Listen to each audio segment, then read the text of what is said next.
What is going on, everybody? I teamed up with the Weather Pig to do this Q&A video all about the hobby for you. So let's find out my thoughts on a few questions. G'day, starting off simple. Why is Warhammer so awesome? There are a ton of reasons Warhammer is awesome. One is just because the models are awesome, but I'm going to go a little deeper. Besides just playing, hanging out with friends, meeting people, expressing your creativity, however you think about it, saving yourself from alcoholism. The main reason I think Warhammer is awesome is mainly because it gets people interested in art because of the painting aspect. It lets people who maybe otherwise have no creative activities in their life be creative and artistic and express some kind of artistic, values that they might not do in their day-to-day life.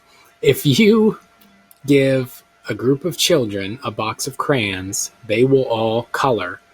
Eventually, those children will either determine through comments from adults or comments from each other who is the best at coloring. Then the ones that are considered not good stop coloring. This happens as they get older in elementary school, middle school, and of course definitely in high school. By the time you reach high school, only some children color and they go and take the art elective. But the other children who maybe were told when they were 4 that they weren't good at coloring, they now go and take a different elective. And this saddens me deeply. I think humans are meant to express themselves visually. Cavemen did it on cave walls like 200,000 years ago, or whatever the current oldest cave painting they found is. So I think it's a very important part of not only human nature and evolution, but just a part of the human experience. Go see some paintings in a museum that don't suck, and it'll be hopefully life-changing for you. But so for me, Warhammer brings a lot of that artistic freedom and fun of, say, coloring as a child into adult life for a lot of people. And essentially we are coloring little plastic miniatures. Yes, they're 3-dimensional, but we are staying within the lines. And some people go on to create new lines via conversions or kit bashing or whatever. But for the most part, we're coloring and we're having a great time doing it. And we're adults playing with toys, which is super fun. Losing that childlike wonder, working a 9-to-5, hating your life is not something I'm looking forward to. So the ability to sit down with some paint, a paintbrush, preferably a ghost brush, my brand, a shameless plug. I think that helps people just relax and enjoy the day a little bit more. And I think it's just good for you. I don't know how else to say it. Question 2. In AOS it varies as to whether you're rewarded or punished for taking mixed armies. Now that 40k 8th edition uses the new detachment system, do you find mixed or single CODEX armies more interesting? I would say the mixed armies in 40k can be both interesting and have a very powerful advantage. They aren't necessarily always going to win every event, but the ability to plug holes in things your army lacks is always going to help. If you get stuck with a low quality book, however you determine that quality, whether it being competitive point costing for your units or great special rules or great durability or whatever, if you get a bad book and you don't have any allies, then you're just stuck with that and you got to make it work, which definitely, if you're a true fan of your army, is fine. You should be able to still manage to have plenty of fun playing. But if you're into, say, competitive games or themed armies, you might want to look into some allies. I do think allying in something like Imperial Guard is always going to make a Space Marine army better because of the extra command points and some extra no line of sight weapons, or maybe some extra tanks that you don't have access to. It's just a powerful, powerful tool to be able to do that. In AOS, which I haven't played much in AOS 2, I've kind of fallen off to the side on that game. it feels very much that you do not want to take allies mostly, because the amount of special rules and auras and things that are all piling on each other, it's just better to have as much of that as possible to catch it. It's like if you were collecting rainwater, all your units you want to be buckets collecting that rainwater, right? You want to collect as much rainwater as possible. So, for example, those are going to be the army-wide special rules, the whatever that terrain feature in your army is going to give you. They're going to just, everything you're going to get is going to be buffed by that. Now, there will be a few instances where maybe you need to ally in a cheap screen to prevent an alpha strike, or maybe some shooting, something like that. But for the most part, I feel like AOS armies, the new books are very strong. They have tons of special rules, and you want to take everything from that book just to catch absolutely as much of that special rule rainwater on all of your units. So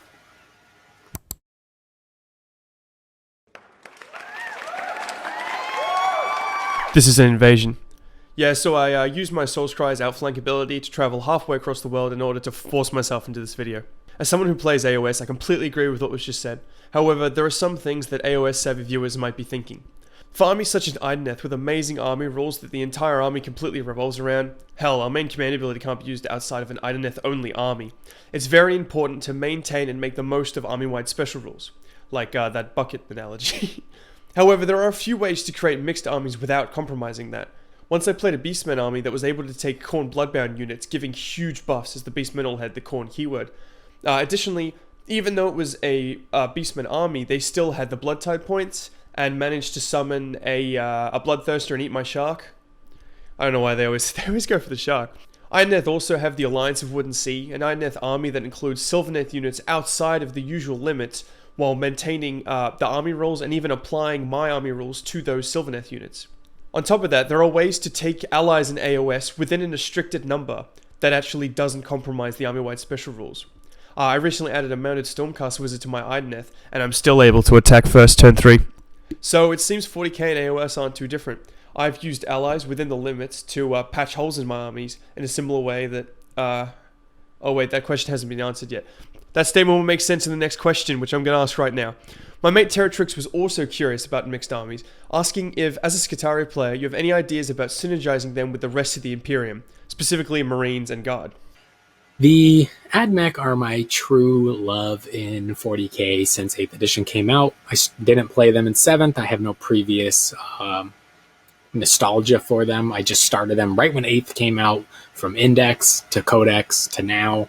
I played them the most. I have them the most memorized. I've done the most with them in tournaments that I've ever done. I've taken them to Adepticon from Phoenix to Chicago. So I've played them a lot. I don't know if I see any reason to ally in Space Marines, except I am tempted to say, well, so here's an interesting thing. Before, I would have said I would definitely ally in some no line of sight weapons, especially if you're playing in a tournament.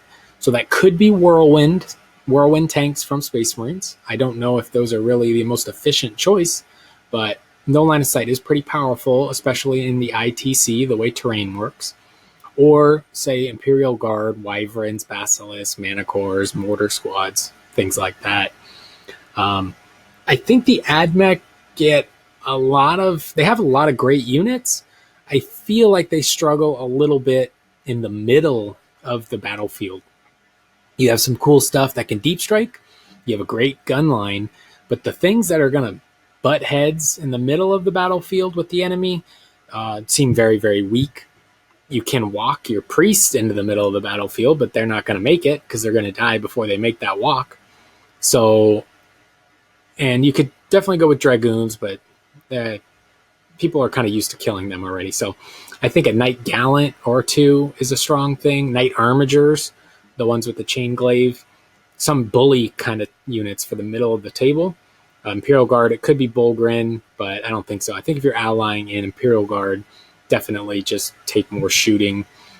Now, with the new tank released, we have access to a tank with a no line of sight gun. It's a 3D3 shot, strength 6, AP 2, I believe, 2 damage gun. Very cool on a tank. Very excited to have that. Now those Hive Guard or those Biovores or those Thunderfire cannons or whatever gun you want to shoot at, whatever's hiding behind some terrain or hiding in a building you can't get in, finally the army can target them. I think a powerful ally is the Calidus Assassin or the Vindicare Assassin. If you are having trouble with, say, small scout squads, you could ally in the Eversor Assassin. He's pretty darn good at removing a small type of scout squad in the middle of the board, but he can't fight an Orc Horde in the middle of the board. And I'll be interested when the new Space Marine Codex comes out, if the Scout, the new Phobos Scout Primaris Marines, how they're going to fit in with their new stratagems and things, because their ability to not let people set up within 12 is crazy powerful for protecting a gun line. You are saying Bloodletters can't deep strike charge, Orc Boys can't jump charge, Gene Stealer Colt can't pop out and charge 4 inches away. Just tons of utility there. At the very least, you force your opponent to shoot them, and if even one survives, you've protected your Castellan robots, your Doom Crawlers, maybe your new tanks, or however you like to play your army. So I don't know if Skitarii necessarily need allies. I think they do fit in some. I've been having a ton of fun, and I never really ally them in, except for Imperial Knights, which I don't know if I consider an ally necessarily, because there were Knights in the Codex when I bought it. But now I do use the Knight Codex because it's way, way better, because you get stratagems and relics and stuff. So definitely check those out if you're interested in AdMech. And also the AdMech group on Facebook is not very happy most of the time. So don't listen to them. The Army's awesome. They do super well. It's super fun. And if your friends play Space Marines, you're going to just demolish them, because AdMech are very, very good at killing elite infantry, like Space Marines and above. Question 4. 8th edition seems a lot less restricted than previous editions. Is it possible to create armies with really fun themes or focuses without being at a significant disadvantage, like an Orc army entirely on bikes, or a Space Marine army catering to one tactic like recon or stealth? This happens to be a question that I would say yes, you can, but it's going to matter heavily on the current points of a certain unit or the current special rules of a unit. Like, whether or not you think a Plague Bearer Horde is thematic, it's a good army as far as not dying and standing on objectives. Was it going to be a super fun experience? Probably not, but it could be themed, and it will be very strong. The Green Tide, tons and tons of Orc Boys, very strong. The Orc Bike Army or Killer Can Army probably is going to struggle. The Space Marine Bike Army, I think, is going to struggle. That's why you have not seen White Scars, period. There's definitely... I've heard of sometimes Eldar armies with a lot of Aspect Warriors doing well. I've played against it a little bit, like once or twice. You don't see them that much, so I'm not going to say it's as strong, because apparently everybody thinks Altiok is the only Eldar army that exists right now. An Ulthway Guardian army definitely could be pretty strong. I don't know. It's hard to say. If you pick a theme that happens to have good rules that the majority of that theme revolves around, then maybe. Like, I'm building a Slaanesh Demon army, focusing heavily on the Seekers of Slaanesh. I was going to run 60, but it's like 1,000 points. So I think I'm going to run 40 and then adjust from there. And my theme is, I think it's going to look beautiful, having that much cavalry and maybe some chariots or greater demons or whatever running around. Is it going to be good? I don't know. I think it's going to be good if I go first. If I go second, I think it's going to be very, very sad. So, I don't know. I think you have to think about that one. Decide what your theme is, start there, and then start to adjust with, like, I wish my Scout army had a Devastator squad, or I wish I really did have a Repulsor tank or a Predator or whatever, and then kind of adjust from there. But I do think a themed army is a great starting place to collecting an army, because if you really like the army, then you're going to like a lot of the models, you're going to want to own those models, you're going to want to paint those models. So, Question 5. My mate and fellow YouTuber Spect shares your interest in producing and selling products online revolving around the hobby. With specific interest in Kickstarter, what tips could you give now that you've successfully funded a project? I think I could do a lot of tips on selling products online. I don't know if I'm an expert at it, although the Ghost paintbrush was very, very successful and basically changed my life for a little while, at least probably forever if I keep it going. But for right now, I mean, I now work for myself. I am a paintbrush salesman, I guess, right? For my own company. That's pretty neat. I think if you're selling painted miniatures, don't be fooled by speed painting, selling painted miniatures.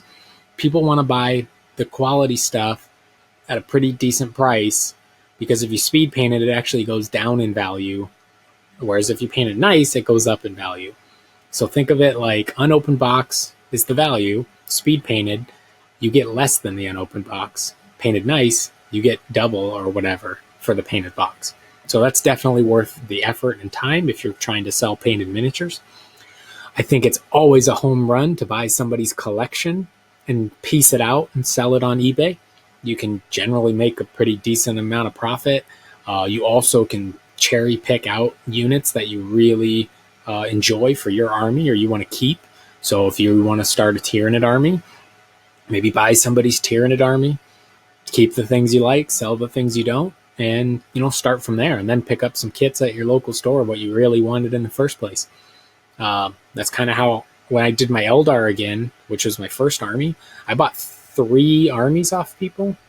I bought 3 Eldar armies off people at the store and the internet or whatever. And then I bought basically an Eldar army from the store. Now I have a huge Eldar army that I haven't played yet, but I have it and I got it for a pretty good deal. So that's cool. So if you're interested in running a Kickstarter, what I would say is try to become very, very knowledgeable of what people want. And I know that sounds like the most lame thing ever, but before I ran my Kickstarter, all I did was listen to audiobooks about marketing, about mastering skills, about becoming a better person, about human nature, about, you can check out Robert Greene, you can check out Malcolm Gladwell, Seth Goodwin, you can check out like a billion TED Talks, podcasts like the School of Greatness or Rich Roll or all kinds of free. This is all free on the internet, unlimited. Turn off that stupid TV show on the WB or whatever just nonsense you're watching and put on something of value that you can learn from the internet. It's free, basically. When you're painting, put on like an audiobook or something. Yeah, from time to time you can listen, to some cool fantasy tale or sci-fi tale, but I wouldn't think it's a bad idea to throw in like some fiction or nonfiction to help you learn something, right? Or maybe, I don't know, throw on a classic. So when I did the paintbrushes, I spent a lot of time researching other Kickstarters. I read them. I didn't just glance at them. I sat there and I read every word multiple times on that page. And I looked it over and I thought, what are people doing? What do they like? What maybe did they not like? And this is all happening in your head. I thought about people at the local game store. I'm watching them buy, handfuls of Reaper Bones models and handfuls of WizKids models. They're not buying handfuls of Winsor Newton Series 7 brushes. I'll tell you that. They're not. I look at new players. They don't care about high-end art supplies. Like I'm definitely I hold art on a high pedestal in my life. I'm into pictures and art way more than literature or music, that's for sure. I would gladly trade all music for the Ramones and just listen to that for the rest of my life if I had to choose. It's fine with me. I don't need any new music, period.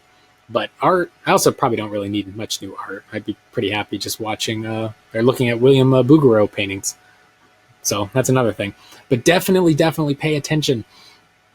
Get motivated. I have a screenshot on my phone of a guy in one of the painting groups from Facebook who said, I I'm just going to paraphrase this, but I had a small heart attack and lost 25% vision in my eyes.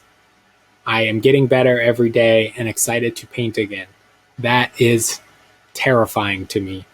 Reading that, I had to save that because I want to be reminded every single day that, if you're here, you can be spending it painting because something bad could happen and they could be taken from you. So just pay attention and get motivated. I do not care at all what happens on your favorite TV show, period. I watch very few TV shows. I did watch Game of Thrones. I liked it a lot, including the last season.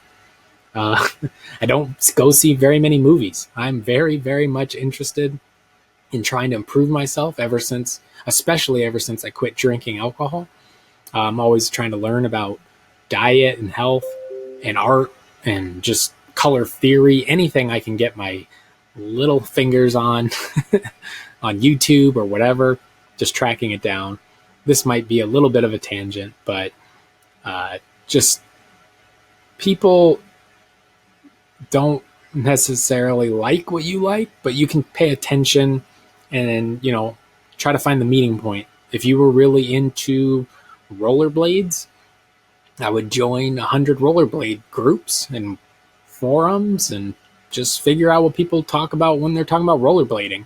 And if it happens to be that the brakes on them suck or something, I don't know, I've never rollerbladed in my life, but the point is, you might see a trend if you're really paying attention. Not glancing while you're going to the bathroom, not mindlessly starting arguments in the comment section. I'm talking about paying attention, thinking just for a moment. Why did they ask that question? Why did they want to know the answer to this? Why did people respond with this? And just try to form those links. And I think listening to some strong, powerful audio books or podcasts helps you get in that mindset. And I think it really would boost your ability to possibly sell stuff. Now, all of this could just have been luck, but I'm very confident that it wasn't 100% luck and something helped. So hopefully it was me. Hopefully I had something to do with it. We'll see you later on the next Kickstarter, coming soon. And finally, question 6. As someone with a history and passion in art, do you feel that these skills and theories carry over into the hobby? Do you think we could all benefit from a better understanding of art theory when it comes to painting Warhammer? I think 100% if you're interested in art, you should just constantly be looking up interesting art. You could check out Stefan Baumann on YouTube if you want basically a free art education, college level art education. He just records like his classes. I don't think he's the best wildlife plein air painter I've ever seen in my life, but he's pretty good, and he's a really good teacher, and you can just listen to him hours and hours for free, again, on the internet. So that's amazing. If you want to check out a real living master, check out Draw Mix Paint on YouTube. Draw Mix Paint. His name's Mark Carter. I believe he painted the presidential portrait for George W. Bush, meaning he has a painting in the White House. Not many people have a painting in the White House, and he, again, for free, is teaching you how to oil paint. So go watch the color theory videos. Go watch the mixing colors videos. Listen to just put it on, glance at it while you're painting, get in that mood, get in that feeling that you're in an art class. I think that helps a lot. Color theory is super, super valuable for just making smarter choices. I don't think you necessarily need it. You could always copy box art or copy other things you like and you don't necessarily know why you like it. But if your model's predominantly red and you kind of go for a green-brown belt, it's always going to look good as long as you desaturate the colors.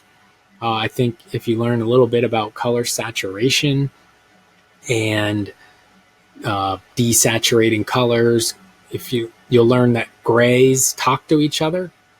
And it might sound a little hokey pokey, but any color grayed down can kind of blend with any other color grayed down. So if you had a bright, bright red over here and a bright, bright green over here, they would clash. But if they both were grayed down, they could be side by side and look beautiful right next to each other. So something to think about. If you're into sculpting, you might want to take some life drawing classes. a lot of reason I think people's sculptures don't, of course we're dealing with fantasy and orcs and stuff, but a lot of times when people sculpt a human, they look way more comic book than real because their anatomies are all wacky. It's a reason why an oil painting of a person could look like a real person, but most of the time a bust that we see of a person does not look anything like a real person. It looks like a character was pulled out of a comic book or something like that. But I mean, I think if you're interested in it, it's worth it. But I think just participating and taking it seriously is also going to just stir that up. You know, it's going to be very rewarding. So if you're interested in art and you just take miniature painting more seriously, that's going to give you those art juices, right? It's going to give you the juice, the art juice. So I think it's definitely worth checking out. I don't know if you have to go take a class or whatever. I don't think it would hurt. And once again, YouTube is free. You can go just through hours of color theory videos. Some of them are bound to be good. And then not even just on YouTube, you could just do Google searches and probably read about a lifetime supply of everything you would ever need to know. So that's all we got for the questions with the weather pig. Hopefully you like this video. Hopefully you will subscribe to both of our channels. And we'll see you in the comments section. If you have any questions, let me know.